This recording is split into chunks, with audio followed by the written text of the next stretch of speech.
오늘은 Cataract Endarterectomy, 즉 CE의 마취 관리에 대해 정말 깊이 있게 한번 다뤄보려고 합니다. 아시다시피 이건 정말 고위험군 환자를 대상으로 하는 고위험 수술이죠. This is a high-risk procedure in a high-risk population, for sure. 뇌로 가는 혈류를 잠수 멈춰야 하는 그야말로 아슬아슬한 줄타기 같은 수술인데요.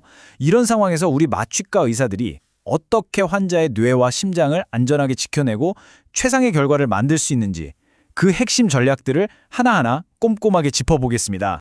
안녕하세요, 마취과 의사 선생님들. 오늘도 수술실 마취하시느라 고생 많이 하셨습니다. 하루 종일 긴장 속에서 일하고 많이 지치셨을 텐데요.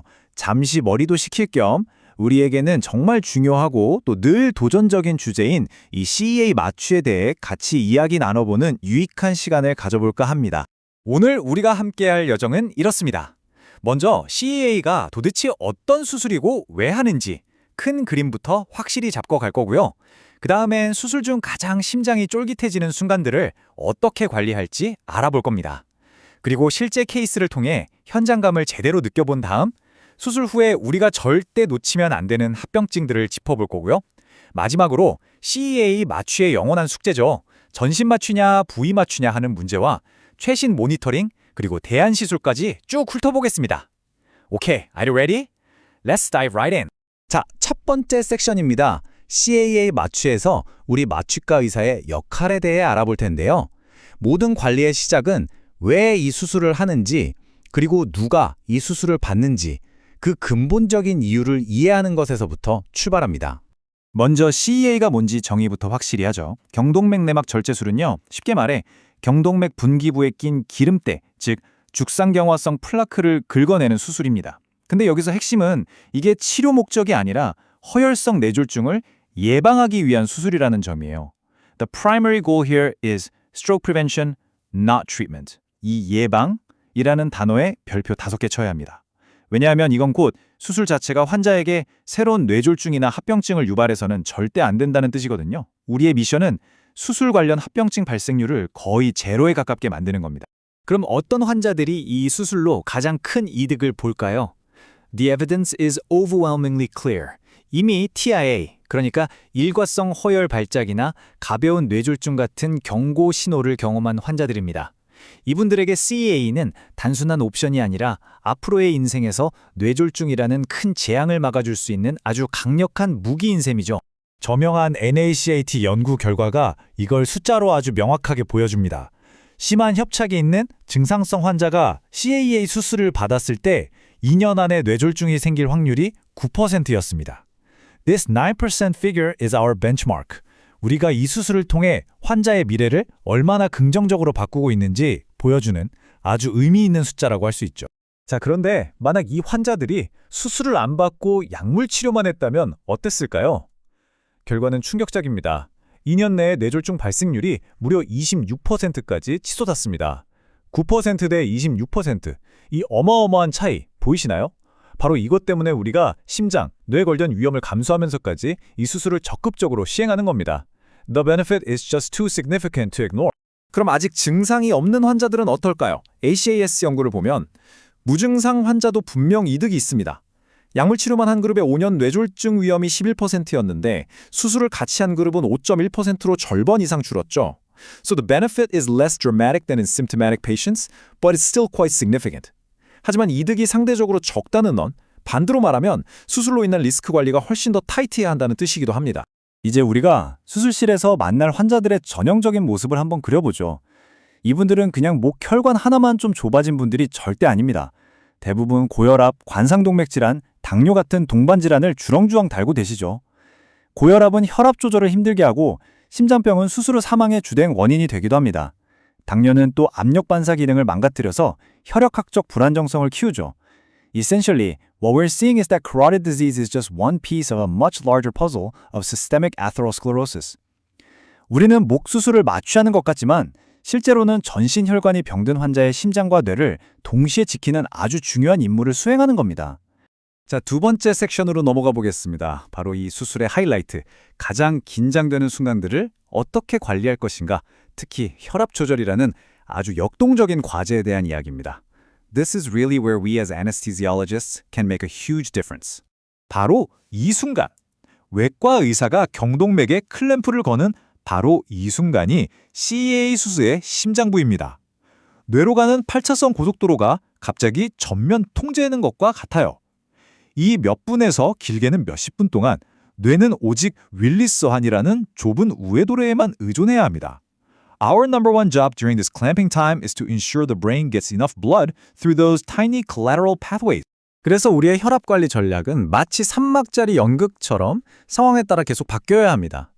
제1막, 클램핑 직전, 이때는 좁아진 혈관을 뚫고 뇌의 피를 최대한 밀어넣어주기 위해 혈압을 평소보다 의도적으로 높게 유지합니다. 제2막, 클램핑 중, 이제 고속도로가 막혔으니 우회도로로 피가 잘 돌게끔 혈압을 평상시 수준 혹은 그보다 20%까지도 더 높게 유지해야 합니다. 마지막 제3막, 혈류 재개 후, and this is probably the most critical part of the whole thing. 고속도로가 다시 뚫렸다고 갑자기 차들이 쌩쌩 달리게 되면 큰 사고가 나겠죠? 마찬가지로 이제는 반대로 고혈압을 철저히 피해서 출혈이나 뇌 과관류 증후군 같은 끔찍한 합병증을 막아야 합니다. 이 문장이 CA 마취 관리의 모든 것을 요약한다고 할 수 있습니다. 여러분의 목표는 클램핑 중에는 뇌 관류를 유지하면서 혈류 재개 후에는 고혈압을 철저히 예방하는 것입니다. 이 서로 상충돼 보이는 두 가지 목표 사이에서 완벽한 균형점을 찾아내는 것. 그게 바로 우리 마취과 의사의 실력이고 예술이죠. It's a true balancing act, isn't it? 자, 그럼 세 번째 섹션에서는 지금까지 이야기한 원칙들이 실제 임상에서 어떻게 적용되는지 처치라는 가상의 환자 케이스를 통해 생생하게 따라가 보겠습니다.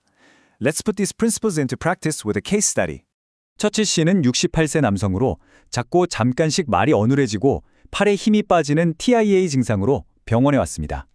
검사 결과 내경동맥에 아주 심한 협착이 발견됐죠. 수술 전에 혈압약도 조절하고 동반 질환도 최적화한 후에 CA 수술을 받았습니다. 수술 자체는 순조롭게 끝났는데 문제는 회복실에서 발생합니다. 이 타임라인을 따라가면서 각 단계에서 우리가 어떤 고민을 해야 하는지 함께 생각해 보시죠. 이게 바로 처치 씨의 수술 전 혈관 조영술 사진입니다. 내경동맥이 시작되는 부분이 거의 보이지 않을 정도로 심하게 좁아져 있는 거 보이시죠? That right there is the culprit. 바로 저기서 떨어진 작은 혈전 조각들이 뇌로 날아가서 TIA 증상을 일으켰던 겁니다. 이걸 제거하지 않으면 언젠가는 큰 뇌졸중으로 이어질 게 거의 확실한 상황이었죠. 네 번째 섹션입니다. 수술이 성공적으로 끝났다고 해서 절대 긴장을 늦춰서는 안 됩니다. 우리의 진짜 싸움은 회복실에서 시작될 수도 있거든요.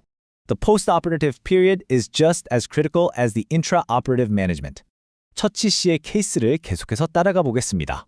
아니나 다를까 처치 씨는 회복실에서 갑자기 머리가 깨질 듯이 아프다고 호소하면서 혈압이 200 이상으로 치솟았습니다. 이럴 때 우리가 가장 먼저 떠올려야 할 진단, 바로 뇌 과관류 증후군입니다. Cerebral Hypoperfusion Syndrome. 이건 뭐냐면 오랫동안 가뭄에 시달리던 논에 갑자기 홍수가 난 거라고 생각하시면 돼요. 낮은 혈류에 겨우 적응해 있던 뇌혈관이 수술 후에 갑자기 정상 혹은 높은 압력의 혈류를 감당하지 못하고 터져버리는 거죠.